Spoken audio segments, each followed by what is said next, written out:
The night was pitch black as Emma stepped onto Poveglia Island.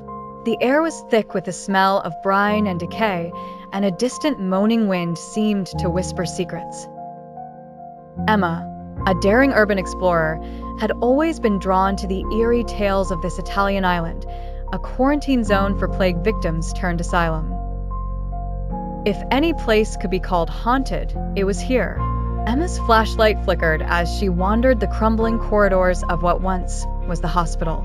The sound of her footsteps echoed like ghostly taps, and as she ascended the stairs, the air grew colder.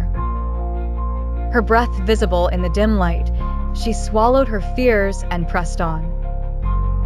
Her fingers brushed against the damp walls, feeling the history etched into every crack. In a forgotten room, she discovered an old, dust-covered diary. Clutching it tightly, she opened its pages and began to read of madness and despair, accounts of the doctor's grotesque experiments on the mentally ill and the tortured souls left to wander the island.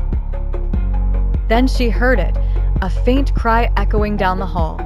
"Help me," it whimpered, the voice of someone trapped beyond time. Heart racing, Emma followed the sound, deeper and deeper into the building's labyrinth. The cries grew louder, more insistent, as though drawing her into an unbreakable spell.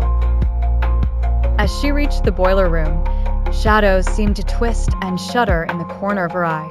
The flashlight flickered again before plunging her into darkness. Panic surged. Her mind screamed to leave, but her legs refused.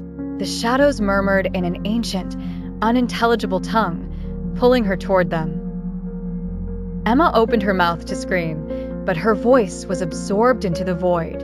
Back in the city, as the first rays of dawn touched the Venetian canals, Poveglia lay shrouded in silence.